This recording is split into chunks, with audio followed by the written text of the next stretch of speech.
ఈ దోసకాయ చూసారా, దీంతో పచ్చడి చేసుకుంటే చాలా బాగుంటుంది. ఇక వీళ్ళు ఇంట్లోని ఈ పచ్చడి చేస్తున్నారు. ఈ దోసకాయను శుభ్రంగా చెక్కు తీసేసి చిన్న చిన్న ముక్కలుగా కట్ చేసి ఆ ముక్కల్ని ఒక పక్కన పెట్టి ఉంచి నెక్స్ట్ ప్రాసెస్ చూద్దాం. చూసారా, ఇది రోడ్డు పచ్చడి. ఇక్కడ రోలు లేదు, రోలు లేకపోయినా సరే ఇది దోసకాయని చిన్న చిన్న ముక్కలుగా కోసి ఏంటమ్మా వేసారు, ఏంటేంటి వేసారు? పచ్చిమిర్చి, పల్లీలు, చింతపండు, ఉప్పు, తాలింపులో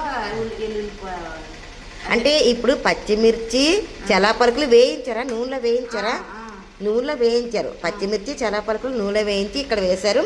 వేసి దోసకాయ ముక్కలు వేయించారా? అవి ఓన్లీ పచ్చివే.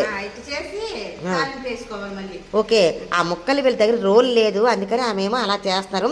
అవన్నీ అలాగే పచ్చిమిర్చి చలాపరుకులు కొంచెం గ్రైండ్ చేశారు. అవి పచ్చిమిర్చి చలాపరుకులు కొంచెం గ్రైండ్ చేశారా? అన్ని ఇందులోనే కొడుతున్నారా? ఓకే, ఓకే, ముందు పచ్చిమిర్చిని చలాపరుకులు దంచేశారట. తర్వాత ఇలాగ దోసకాయ ముక్కలు అవి వేసారు. వేసేసి మొత్తం దంచుతున్నారు. మొత్తం దంచేసిన తర్వాత దీన్ని వెల్లుల్లిపాయ జీరా అన్నీ వేసి కొద్దిగా ఆయిల్లో పోపు పెట్టి అది ఇందులో కలుపుతారు. ఏమో అంతేనా? ఓకే, సరే, చూద్దాం, టేస్ట్ చూసి చెప్తాను ఎలా ఉండో ఏంటో.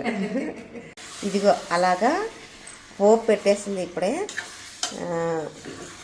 ఉల్లిపాయ, మిరపకాయ, పోపులేనా? ఉల్లిపాయ, మిరపకాయ, పోపు సామాన్ అన్నీ వేసావా? అయితే సరిపోయిందా? తాలింపు వేసి మళ్ళీ ఒక్కసారి అలాగే కలపాలా? ఓకే, అలాగా ఉల్లిపాయ, పచ్చిమిర్చి, పోపులు అన్నీ వేసి కొద్దిగా ఆయిల్ వేసి పోపు పెట్టేసి ఆ పోపులో ఇగో అది వేసేసి అలాగ వేస్తున్నారు. అంతే, అంతే కదా? ఇంకా కొత్తిమీర ఉంటే వేసుకోవచ్చా? ఓకే, ఓకే, సరే, సరే, అంతే అయిపోయింది.